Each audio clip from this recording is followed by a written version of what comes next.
Hello, everyone. My name is Tony Reed. I've been in Jackson, Mississippi my whole life. About a month ago, we had a big flood, which was caused by unusual amounts of rain. It pretty much rained every day for about a month. And on one of the last weeks of the rain, it flooded very bad in the area. Um, and Jackson is known for its water issues. I guess it's going on with the pipes. There are old pipes in Jackson, Mississippi, um, which is regulated by the city government. And just about every year, every 1 or 2 years, there's a boil water notice. Plenty of school not being able to be held because of the water issues in the school buildings. So we've had plenty of these kind of crises and plenty of these water crises.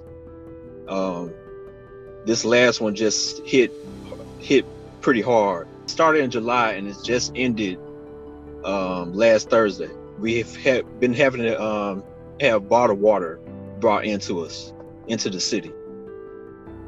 So it's very frequent, is what I'm realizing. It's a very frequent crisis, and I don't know what we can do to stop this crisis, but it keeps happening over and over again.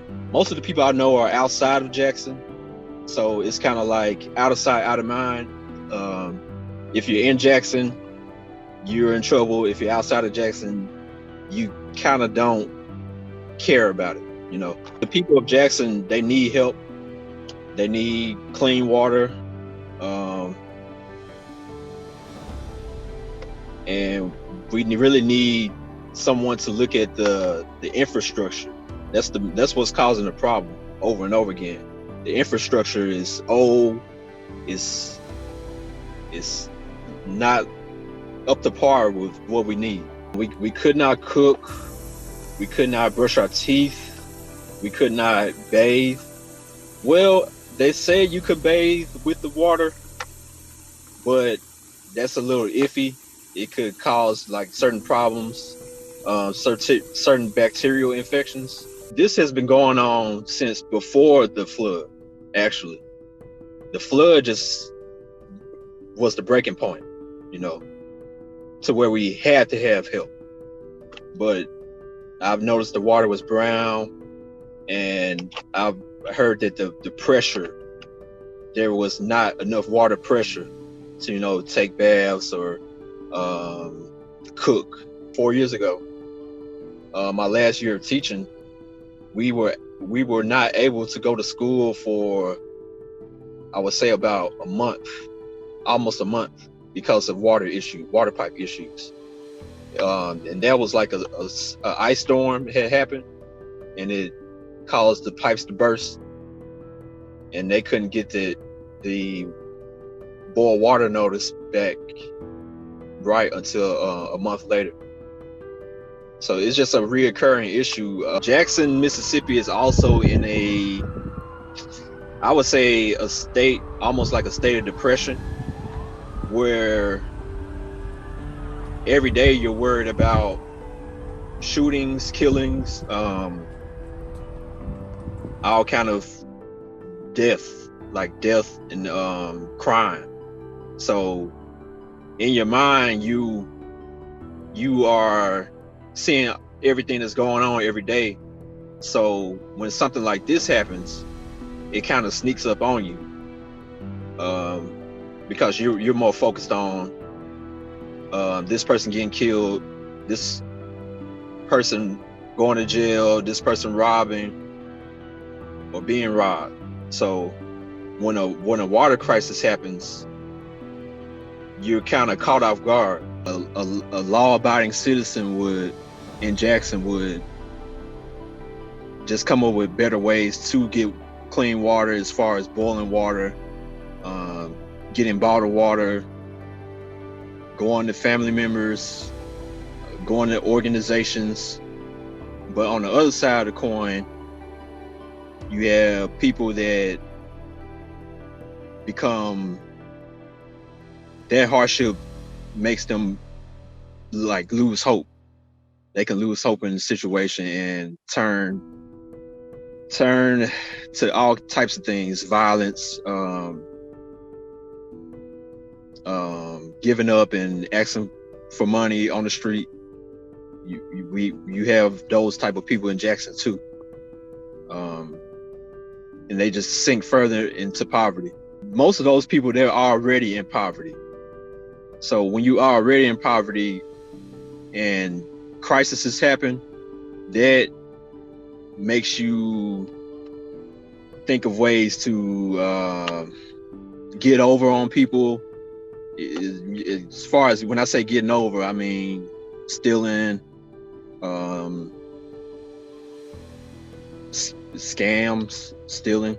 This crisis is just another day to a lot of people. It shouldn't take this long to get the water infrastructure together. From what I've read, Jackson has the tax money to be able to improve their water structure. So I don't know why these things keep happening.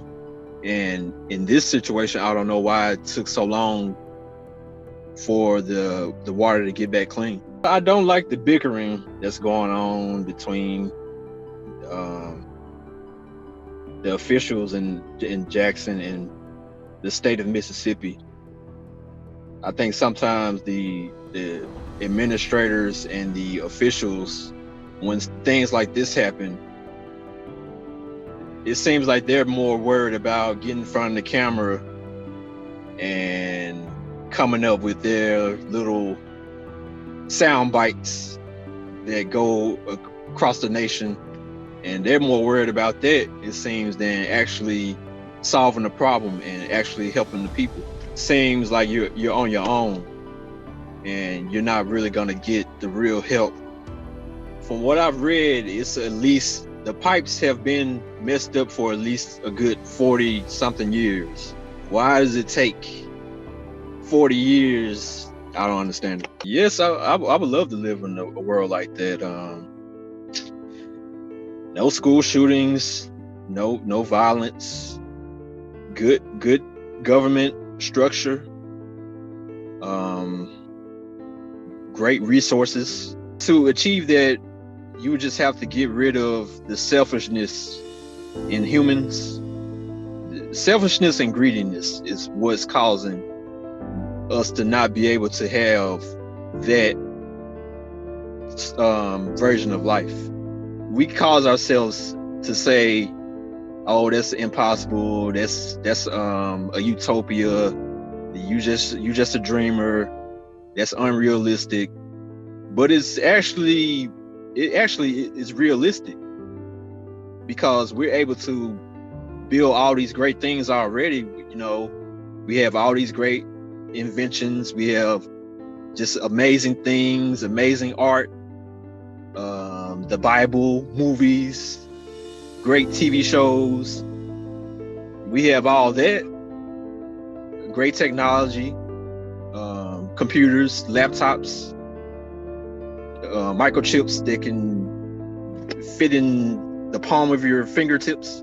We have stuff like that. So why can't we have a world where you don't have to worry about getting killed, or the resources running out, or the resources not being clean? Like clean water. Like, water is naturally supposed to be clean. Water is abundant. So why can't we have clean water, regularly? It's because of selfishness and greediness. You have a small amount of people that's on top and a large amount that's at the bottom. That's because of selfishness and greediness. That's not because it can't be achieved. It's because we don't want it to be achieved. That's like the big thing that people nowadays are trying to achieve. We're trying to go we're trying to let go of the old way, and we're trying to embrace a new way. And we're doing it in a short amount of time compared to other eras in the world. So, we're coming from the Industrial Revolution to trying to achieve, I don't know what the term of would be called.